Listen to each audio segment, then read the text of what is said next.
Okay guys, so we're still on thermal heat capacity here, and what I've made here is a pizza box oven, which is really good at getting the energy from the sun and transferring it into the box. It's been insulated in the inside, it's got some black paper, think why, it's got some foil, think why, think what kind of energy the sun is giving us. What type of energy transfer is that, which we've done in the past. Anyway, and then it's got some film on the top to trap all that heat. So what we're going to do, guys, is we're actually going to try to heat some water in this oven. Now, to start, I've got some water in there, and it's actually, it's not going to be heavy enough. Well, we'll try that in a second.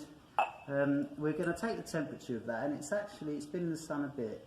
It's 30 degrees. And if you want to see that, 30 degrees. So this is our thermal heat capacity equation right here. And I've drawn it already for you, so I don't have to do lots here. But this means change in temperature. So the start temp is 30. I'm going to do that there, because then we can calculate the temperature rise once it's done. So also, by the way, there's 80 millilitres in there. 80 millilitres of water is 80 grams, and that's our mass. To figure out how much energy is transferred to our water, we take the mass, we times it by the thermal heat capacity, and we times it by the temperature change. So we're going to heat it, and the temperature will change, and then we just plug in the numbers. My gosh, it's hot. So let's get going on this. Let's put the water in this tray so it will actually fit in the oven. Let's open the oven up. It's nice and hot in there. We'll put the thermometer back here so it's not in there during the thing. I'm also going to cook my lunch. I've got some cheese on a biscuit. I prefer melted cheese, you see. That's a lovely smoked cheese in there. So that's going to go in. Now, if you make this at home, which I think you should, then you're going to want to use a new pizza box oven, not one from recycling that's all crappy around the sides, because I'm losing heat. It could be better designed, this. So, I'm going to put that lid back, put these back on here, if they hold it. They're not holding it, which is fantastic. I'm going to get some water to weigh it down. Woo! Hot. There we go. That should do it. So you want to get the angle right, so you're getting all that lovely energy from the sun. Now the sun's quite high right now, so it could be that we lose that in time because of the movement of the sun. So that's in there, and I'm actually going to start the timer. Now this is important because later on I'm going to show you how we calculate the power of the oven. So I'm going to start the timer, and there you have it. It started. I'm going to put that in the shade so my phone doesn't explode, and I'm going to stop this video, and we'll come back when I feel like when the cheese is melted. I realised that you couldn't see the blue on the last one, so I've put it all the back there. So to remind you, this is our specific heat formula triangle which we need to use. We're trying to find out how much energy we're getting to our water from the sun. This one here.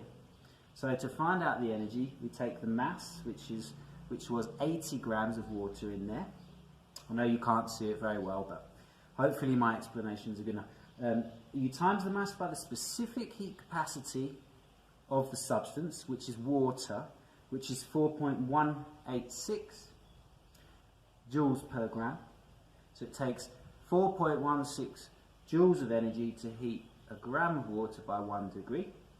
And then you take the energy change, which we're going to measure in a second. You times them all up, and that's how much energy we've got in there. So let's have a look. Oi! And also, by the way, the time is 16 minutes. I couldn't wait any longer. Oops, oh dear. Because I've got too much to do. And the thing kept on falling down as well. My cheese has gone soft, kind of rubbery. So let's check on the water now. It was 30. Whoa, that is actually really hot. That's great. It's climbing up from 40. I don't know if you can see that. It's climbing up. You look. So that's pretty good for 15 minutes. You can slow cook vegetables in these things, all that kind of stuff. I'll be honest with you, now I put the thermometer in there earlier, just within there when I tested the oven. It actually got to 70 degrees Celsius, 70 degrees. So have a go at making one of these yourself, because it's fun, and there's, you know, you can cook stuff in it. You know, apparently you can do like roasted vegetable stew or something. Okay, so we've gone up to 45. Where's my pen? 45 degrees. So our temperature change is a whopping 15 degrees Celsius. Now I'm going to ask you to plug in those numbers and tell me how much energy has been transferred to the water. Now, there's another thing that we can do, and that is power. Power is the transfer. It's the rate of energy transfer. So your equation for power is energy divided by time. So whatever, and that will be in watts. So I'm going to ask you to calculate the power of this oven too.